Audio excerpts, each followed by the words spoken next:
The Red Dirt D&D podcast is brought to you by Pro Laser Cuts. The Oklahoma company provides pre-made and customizable design laser-cut dice towers, tokens, and more developed by a gamer for gamers and now available to enhance your tabletop game.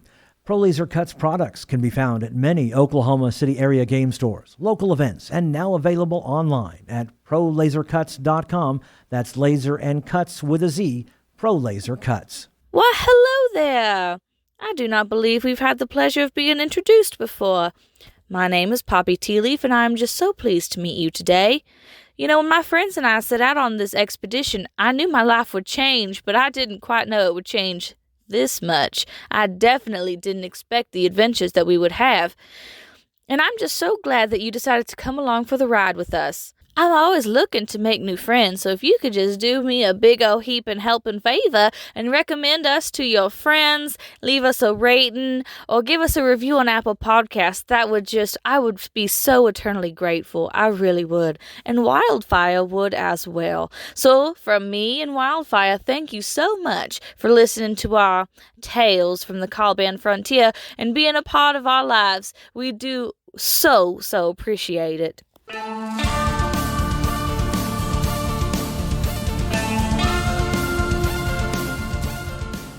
Welcome to Red Dirt D&D. I'm Michael Cross, and I play Gideon Block, a paladin of Daga, bringing her justice to the wilds of Ritoya. I'm Konnor Shenold, and I play Konnor with a K, the kobold sorcerer who's finally out of the bag. I'm Johnny Payne, and I play Xonimus Dinar, a roguish warlock controlling his fate with chaos. I'm Kiri Hester, and I play Poppy Tealeaf, a highborn halfling druid who has forsaken her family for the call of the frontier. I'm Brooke Bullock, and I play Mokrin Stoneshaper, a young dwarf sorcerer wielding his arcane gifts to delve into the mysteries of the wilderness. And I'm Ash King, your dungeon master. Join us now for Tales from the Caliban Frontier.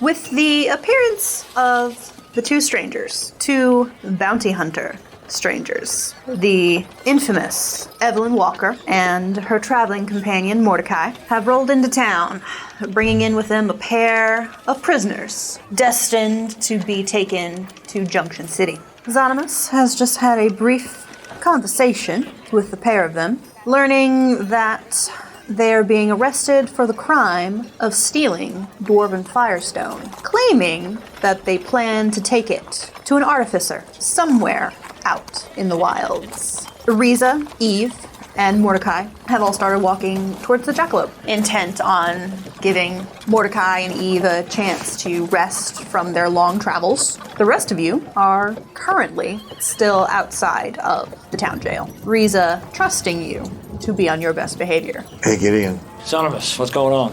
Mock. Dwarven Firestone? Yeah. Yeah? Sorry, I'm having a Trito. I left that for Jack. All right. There was a Trito right on the ground. I don't know what. Piece of candy. Ooh, piece of candy. Ooh, piece of candy. So those two were stealing Dwarven Firestone for artificer. Artificer? Oh, you mean artificer? An art quarter? Yeah, it was an artificer. Artificer. Artisanal artificer. Next It was safe known for boy. enchanting weapons and certain things. I told him a little story that's probably not true, that I was going to send someone in who was of the law and could talk to them, maybe help them get out of here if they're honest and truthful. That's my lie, not yours. But you go in there and see how much more information you get out. Like maybe it's the location of this Jasper, this enchanter that they were working for, maybe his purpose. But don't forget, we're heading north out of here as soon as we can. Right. What do we know about Firestone? Well, Firestone is precious a stone. It's very combustible. It's basically the power of all the Dwarven steam engines. If they were trying to steal some, then they'd be in a world of hurt. All right. I think I'm going to walk on in. Let's go in alone and proudly show off my badge, Daga. So, gentlemen, you were just talking to a partner of mine about maybe talking a little bit for your freedom. What do you guys got? Give me a persuasion at advantage. 25. 25. Oh, wow. Look at this They paladin. start singing. Yeah, they kind of look at you and they're like, well, sir, we were in Junction City, had heard about this Jasper Smithson, dwarven artificer who's out here in the wilds. He had been asking for some samples of Firestone and was having trouble getting his hands on it. So we thought that he was willing to pay quite a handsome sum to get his hands on it. So we went up to Junction City. Originally we're trying to get it on the up and up, but them dwarves there, they don't like to sell Firestone to strangers. So we acquired some by less than reputable means. And didn't hurt nobody, didn't do nothing too crazy. Gonna take it out to the frontier, sell it to Mr. Smithson. And that's when Marshal Walker came down on us, caught us, taking us back to Junction City. What's this Jasper want to do with the Firestone? No idea. Okay. Didn't ask, didn't offer. How are you going to find him? He's got a camp up north, past the pillars. Is he used to dealing with unlawful taking of the Firestone, or does he just take it however he can get it? Well, that, sir, I don't rightly know. As I said, he's just been putting out requests for anyone who can get their hands on it. Did the Marshal take your Firestone? Yeah, she's got it. Okay. Anything else you guys could think of that didn't? No, sir. All right. That's all. Well, I'm going to go talk to the Marshal and see what we can do, because you've been real honest with us. Maybe we can make out some kind of a plea deal. In the meantime, you guys sit tight, and maybe by tomorrow morning we'll see what we can do. Yes, sir. Ain't like we got much choice. Gonna head out and say, oh, they're not getting out. Well, meanwhile, I snuck into the sheriff's office and carved a very small X in the front of the desk. Like a sharp part, like if you're looking at it talking, you might see it in the front. If you kind of look for it, if you're looking, He goes underneath and writes down, Xonimus was here. Yes. Chances are slim, but would I was assuming you come back out and kind of share a little bit. I'll explain all the whole thing. Chances are slim, but the Smithson clan, or even the idea of this Jasper guy, depending on how old he is, if Makron would know anything about that. Roll me a history. Okay. I feel like I'll as go a fellow ahead. outcast, like, you're just as bad as Smithson. Get out of here. I'll go ahead and give you advantage, Mark. Ooh. The high one is a modified 15. You know the Smithson clan. Yeah.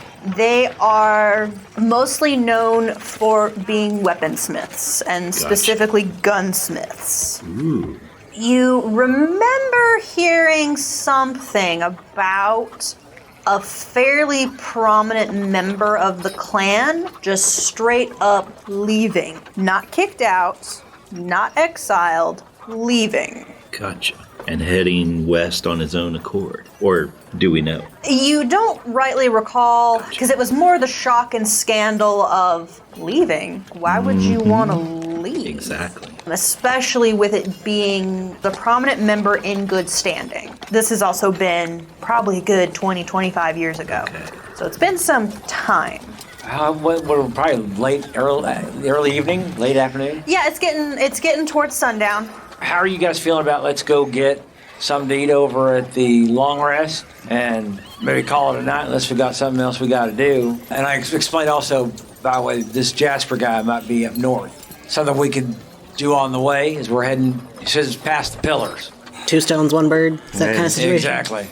And we'll take a wide berth of the pillars. Yeah. Sounds like north is the way. Yeah. Once we get clear of the jail a little bit, I share with you guys this. Well, I heard of a Smithson one. Right. Oh, yeah. Oh, this is all while we're walking away. I don't want to. Gotcha. All right.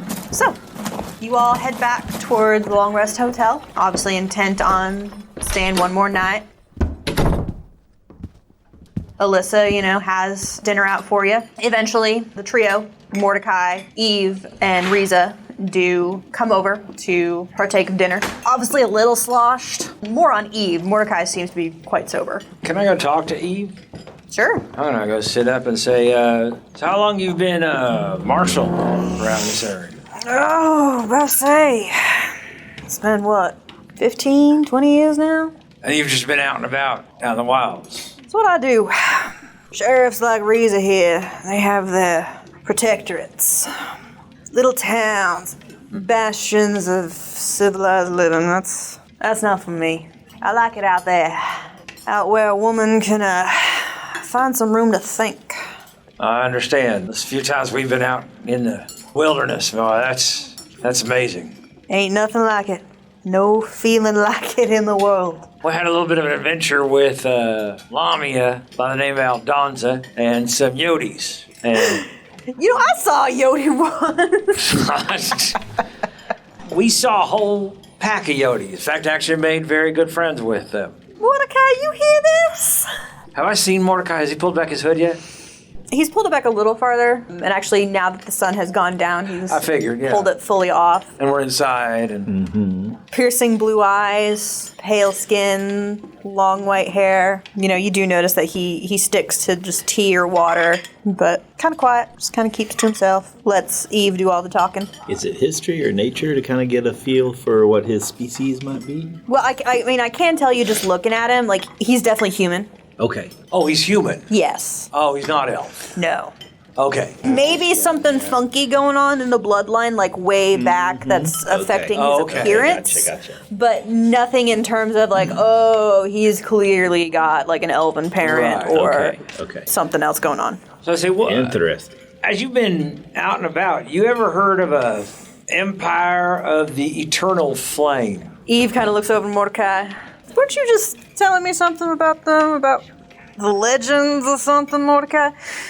Yeah, the elves, and you can hear hints of it sometimes in the stories of the orcs, and even a couple of gnolls that I have met. They tell these stories. It's very hard to get it out of them sometimes, because they play it very close to the chest. But there was said to be, ages ago, beyond the remembering of the grandmothers, that the Kalban was once subjugated. You do know what Kalban means in Orcish, right? I actually don't know. I didn't even think about the meaning of the place that I lived. Few do, Gideon. So, in Old Orcish, Kalban means acting in defiance. Now, there are those who say that the orcs call this place the Kalban because it is a fight to live here. Every breath is a struggle. Every source of water must be guarded and protected jealously. But if you listen to the story beneath the story, there was once a mighty struggle in this land. A mighty struggle for freedom against overwhelming odds. That is the Empire of the Eternal Flame. The reason I mention it is this Aldonza appeared to be working for the Empire of Eternal Flame. Now that would be news to me. Right. I'm thinking they're wanting to come back. Or there's always been some part of them around all these years. Who can say? The deepest parts of the Kalban, the places where nobody goes, who knows what's out there?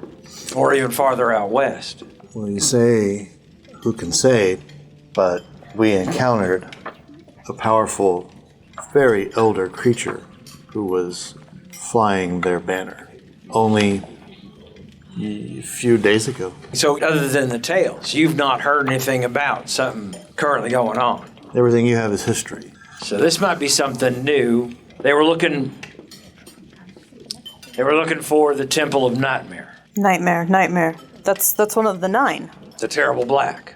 The temples of the 9 have been lost for centuries. And they remain lost. Who we know they were looking for. I've signaled to Gideon a subtle head shake of don't give away too much. Oh, no, I'm not. Yeah. I know exactly. I'm just saying that they're looking, and they might be looking to get a foothold back here. Something just to keep an eye on when you're out there. These are not good people, and Eve, I'd hate for anything to happen to you. Mordecai just gives a little shrug. My Lady Dusk calls us home when it is time for our journeys to end. I trust that when my journey is over, she will welcome me. Oh, that downer note. I say, well, if you do hear of anything, do let us know, because we're heading up north. We're actually, like I said, looking for the Smokes gang, and we'll let you know what we find about them. And you let us know if you hear anything about this Empire of the Eternal Flame. Eve kind of scratches the side of her neck and says, well, I haven't heard anything about no mythical empire mumbo jumbo. You got Mordecai just started. Listen to him talk. Prattling on about old stories. I'll tell you, Gideon, I have heard something. There's some sort of disturbance going on at Fort Russian Water. I thought about headed up that way, because like I said, dwarves pay well. And I heard they're in a mite bit of trouble. They've got some project there that keeps getting delayed. If your man, and if your friends here need a bit of coin, fund your wild trip out into the frontier, you might head there, see what they can get you. Yeah, we'll look into that. We'll be getting to Fort Russian Water. Shouldn't take us too long. We're just kind of going the roundabout way. We've got something to look at up north, but other than that, yeah, we're heading that direction. In the meantime, you be safe as you try to get these guys back to Junction City. I don't know, I have a feeling, Eve, that you and I are going to meet again. We'll see where the winds take us, Gideon Block. All right, now I'm going to step up and... Were you sitting with us? Or I guess everyone was... Yeah, I thought we were all sitting together. Yeah, that's right. You're kind of all... Gentlemen, it's been a long day. I was unconscious for part of it. And, I fought a worm. It's pretty amazing. Actually, we did most of the fighting, Gideon. Yeah. You got one hit and KO. Thanks, guys. Yeah. Just telling it like it was. And I missed it all. Well, I'll tell you what. Let's, how many people are staying here tonight? Alyssa? Is it just us? Is it Just the lot of you. Great. So for breakfast in the morning, we kind of have the place to ourselves? Well, yes. It's fantastic. Let's meet down here for breakfast and discuss some things before we head out. Mm-hmm. What our expectation is for what's up north, how much focus we're going to put on this Jasper, this enchanter fellow, and look over those pages you got. I'd like to get a second look at those before we actually get out there. I'd like to get an early start. What do you say about we get up right as the sun's coming up? You have breakfast by then? I'll make it happen. Or egg omelets? Yes, sir. Appreciate you and everything you do. You're welcome. I feel like I just woke up a few hours ago. That's true. You might be up for a little while. Every time I take a nap in the middle of the day, I can't sleep again. I'm going to get comfy. Something more comfortable than the doctor's bed. So who am I rooming with? I ain't got enough coin for a room. I got you covered. Don't worry. And I reached inside my coat, and instead of pulling out money, I pull out a burlap sack. I kick it back at you. Right, Never again. Let's get this one a room, too. Let's get this one a room, too. You and Makrin don't want to, braid each other's hair? Not that, the kobold has hair to braid. Kobold? I was going to suggest that. You can braid the fringe on You guys his are closest pants. in size. You could just, turn long, One turn takes one vertically. half of the bed, the other takes the your other feet half of wouldn't the even bed. touch Like the middle. Poppy has said repeatedly, she's a lady. She don't share her beds with strange lizard folk. I'm not that kind of a girl. Oh, you're the lizard. We just met today. Yesterday, I mean. Yeah. All right. So, 5 of you head up the stairs, turn into your rooms for the night. Happy Red Dirt D&D Day, everybody. I love this game so much. I hope you do too. Please come join us on the Red Dirt D&D Patreon and receive early access to episodes. Join us on the Discord server for banter and fan theories. Get access to the behind-the-scenes roundtable as well as DM classes. And did you know that there are only 4 slots left at the Platinum Dragon tier, which gets you and 3 of your friends a gaming session with Ash as your Dungeon Master? Oh my gosh. Come join some wonderful folks like Jamie and Derek and Tim and David and Tim A and Sheila and others who have added fuel to our Patreon train. It all starts for as little as $5 a month. And last but not least, if you haven't written a review or left a rating yet, would you please do that? Every star you give helps the Caliban frontier shine just a little brighter. Thank you so much. Remember to check out patreon.com at RedDirtD&D. Also, leave a review at your favorite podcast website and rating system, place them a digger thing. And now, let's get back to the Caliban frontier. The night passes fairly peacefully. There's probably a fair few dreams of sky ships and of dwarven forts where the unwanted are cast. Dreams of ancient dragons sleeping in their temples, of knights under the stars running as a grasping hand tries to catch you, and dreams of running back, giving up, letting the world just go by. But you wake in the morning, rested, as you have had a lovely long rest. Oh, thank you, long rest. Can I, before I have gone to bed, thrown a note under Xonimus's door that says, "Meet me outside before sunup"? Okay. I will allow it. And I will check the box that says yes. Slip it back into her locker. Circle yes or no. All right, so yeah, Poppy, you wake up before sunrise. A little chilly, but you head out onto the porch. It's that gentle calm before sunrise. No one's really awake yet other than, you, and you see a little jackalope sitting on the porch of the jumping jackalope, kind of stretching out, yawning. Then it throws its head back and gives a wolf howl. Sounds exactly like wildfire. It's the strangest thing. Well, that reminds me, I need to go pick him up before we head out. Why don't you come with me? Yeah, I'll go with you. I'll run the air with you. So we'll walk kind of towards that end of town, but everybody's sleeping and it's all real quiet. And I imagine that it's when the sun starts to rise, but it hasn't risen yet, and it's like twilight, but in reverse. And so we can see, you know what I'm saying? I know. Sky is slowly going from black to the indigo blue to the little bit of pink.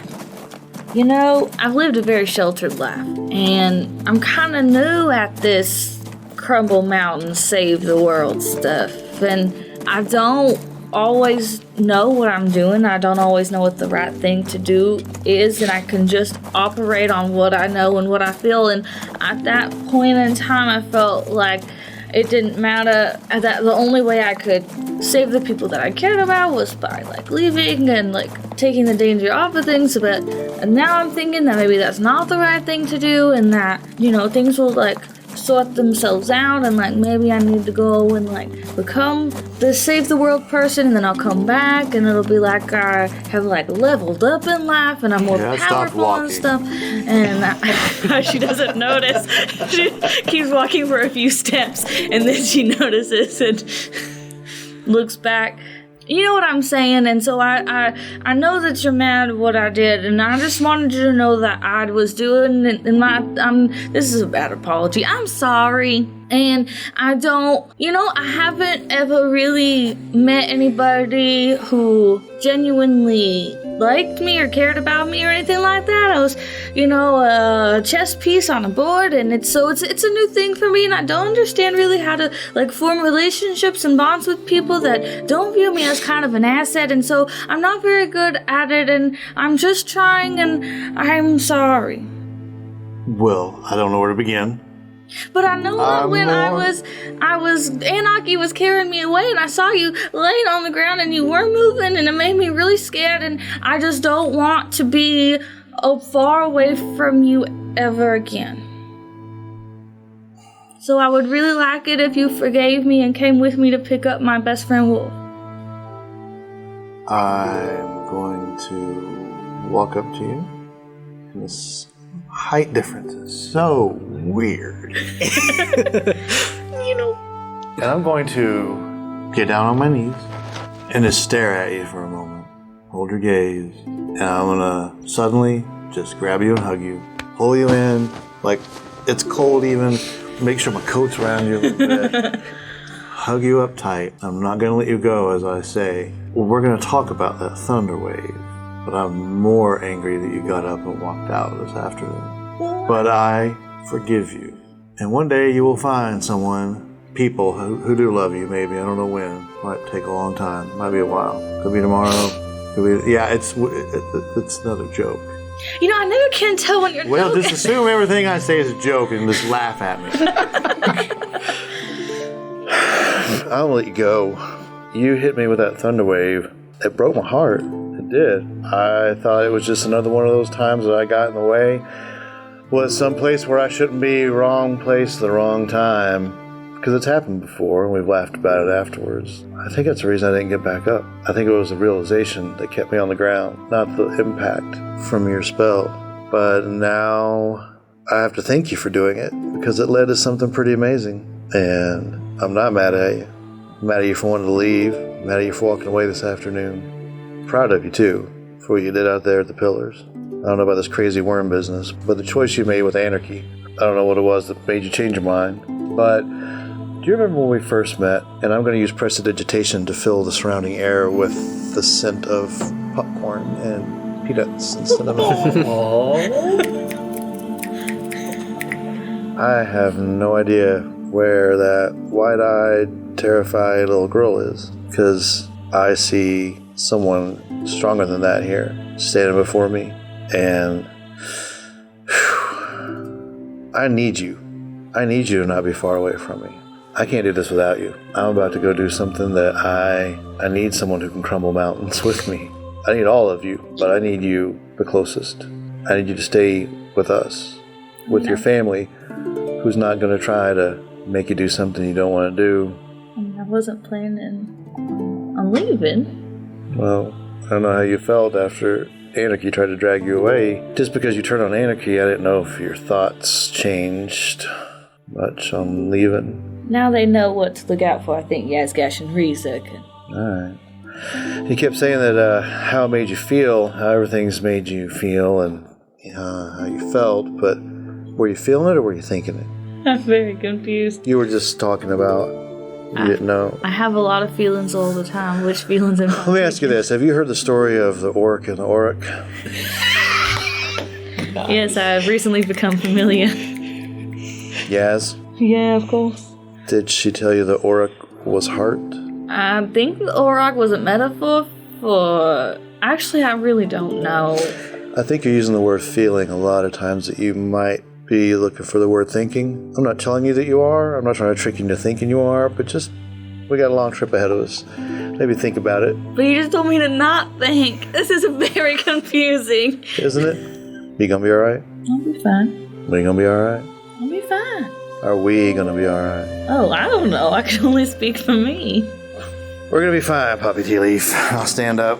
Now, you know, I'm thinking about dropping that. You sure? I was gonna have it stitched on the back of that fancy cape I had made for you. I don't think maybe I want to associate myself with Alsta anymore. About Poppy Dinar Blanc. I don't like that either. That's a bit confusing. I think just Poppy's Yeah, that fine. probably made Gideon mad. It had to be Block Dinar. Just Poppy? Just Poppy. Alright, just Poppy. So, the two of you head down to the stables. You pick up Wildfire, who had been snoozing. Wasn't quite too happy about having to get up so early, but We gotta get back for breakfast. We're gonna go run. Wildfire, it'll be fun. Here, this might wake you up. I'll hand you my flask. I was gonna say, we got it. We still have to go. All our stuff is there. Our cart, our horses, I don't know. Yeah, you could go. I needed an excuse. I know. But just to let you know, we still have to go back. And, you know, I never got my guitar. Oh, my God. It's only been one day. It's going to take a week to get that. No, I was going to get one from Jubilee. Yeah. you were! Oh, that's right. She had one in the back. Well, we went to leave to get it, and where was Jubilee? That's Next right. thing you know. The only we could reason eat breakfast. That's why I and then said go it. say We'll see goodbye breakfast. to all the friends you guys have made here. Yesterday, we tried to gather everything up, say our goodbyes to the people in this town who mean something to us, and leave. That was a disaster. Yes. So, let's meet up for breakfast, eat, grab our belongings, and go say try goodbye it to the again. people who mean something to us and try to leave again. Oh yeah, Hannah's missing now. Don't you I dare. don't know anything. Don't you dare. I know nothing about that. And which Hannah's missing, we all just go, meh. And we just keep going. Sucks to suck. Joseph seems like he's got a handle on things. Hey, by the way, Poppy, Yes, Gas, you're up. Poppy, The Yazgash Risa team up that we need. Poppy, what's your favorite color? Green? Green. All right. What's your favorite color? That's a look at my dark clothes. So yellow. What'd you call me? It's a joke, right? Yeah, it's a joke. I give you a little punch on the elbow. Green. Let's go get your trusty steed. All right. So, two of you grab Wildfire, head back to the Long Rest Hotel. Sun is up. Breakfast is ready. You guys walk in. Hey, you don't bring Wildfire in, do you? Yeah, of course I do. He's good. He's my service animal. It's got the little vest. It says, "Don't pet, I'm working." He's like, hey, who let that dog? Oh, it's in a vest. It's okay. No. You do see Alyssa like slip him some bacon. Yeah, Alyssa loves him. This is between you and me. All right. Else. Guys, come over here and sit. While we've been gone, food. Gideon has set up a bulletin board with lots of red string. Yeah. All right. Let's brief. Let's look it over. Let's figure this thing out. So I throw out these papers. We've already gone over some of this. We know about the Great Mother River, the temple, Thundercrack. There's one entry here. Haughty was the burning Cimarron, believing he was unmatched in power. Single teardrop can awaken the desert. Cimarron, is that a river? When Coyote sent me back, and I was hanging out with the Emperor's daughter, Daddy's name was Cimarron. As in like the Emperor? Emperor Cimarron. And lean over to Mocker and, is that something I missed because I'm left? Read that back again. Like you can tell his wheels are turning. Haughty was the burning Cimarron, believing he was unmatched in power. A single teardrop can awaken the desert. And this is, what's this image? It's a mural. Right. On this page. What's the mural look like, Ash? So looking at the journal, it's the third entry that you had been given. Starts off, says, I write today with a shaky and excited hand. Today, we stumbled upon an ancient temple complex that honors Thundercrack. Not only that, there are several murals that portray previously unknown tales. I have included sketches of the 5 murals and translations of the draconic writing that accompanied them. The first mural showed a great figure, huge and horned with red skin and rich golden clothing. Bowing at his feet were the images of chained figures, elves, orcs, and gnolls. These words accompanied the mural. Haughty was the burning Cimarron, believing he was unmatched in power. A single teardrop can awaken the desert. Was this something like you were experiencing with your vision quest? I was on a ship in the sky with Aldonza and the Emperor's daughter on the way back to the Emperor. And you mentioned the Emperor's name was Cimarron. Right, and I was right where I was when I was knocked out. In the pillars. In the pillars. And when the ship arrived and they got me, we went north. Right, so you headed north, and we're thinking about this is still ages and ages ago. What happened to the ship? Didn't you say you sabotaged it? The ship was powered magically, and I had an ally there with me who helped me take the ship down. It crashed, and we jumped over the edge, and he saved both of our lives. It was a Pegasus. He summoned a flying horse, and we landed safely, but the ship didn't. It crashed north of here. Up north of the pillars. Yeah. So, do you think that it might still be, if it was an actual vision, or were you embodying someone else? I was occupying someone else's body. It was not my body, but it was me. It was my conscience. So you think we might be able to find some clues if we were able to find this crash? Either find the crash or head north, except does this mural look anything like a bas relief that Xonimus has seen before in another temple where there was the art style, like, because it's a sketch of it, but the art style looks similar. You mentioned that the before. content is different. Where do I remember the best direction that temple was, say, from the last stop? So the area that Wiley took you was a palace. Oh, that's new. Yeah, it was not a temple complex. It was a palace. Okay.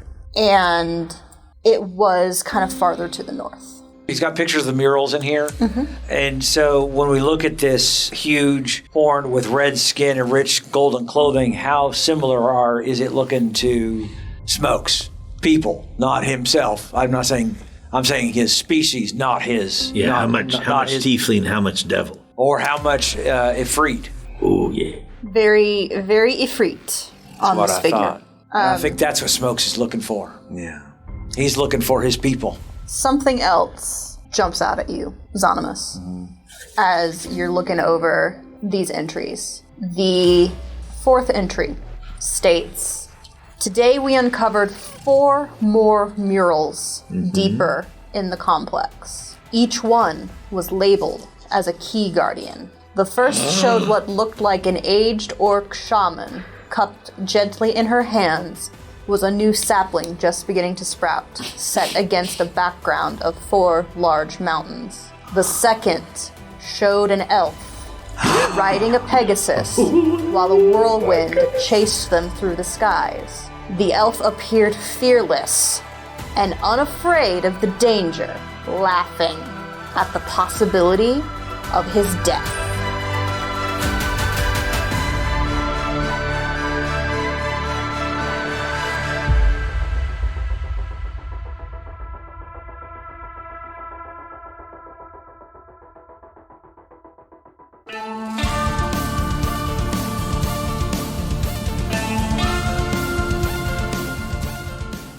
Welcome to Red Dirt D&D. I'm Michael Cross, and I play Gideon Block, a paladin of Daga, bringing her justice to the wilds of Ritoya. I'm Konnor Shenold, and I play Konnor with a K, the kobold sorcerer who's finally out of the bag. I'm Johnny Payne, and I play Xonimus Dinar, the roguish warlock controlling his fate with chaos. I'm Kiri Hester, and I play Poppy Tealeaf, a highborn halfling druid who has forsaken her family for the call of the frontier. I'm Brooke Bullock, and I play Mokrin Stoneshaper, a young dwarf sorcerer wielding his arcane gifts to delve into the mysteries of the wilderness. And I'm Ash King, your dungeon master. Join us now for Tales from the Callban Frontier.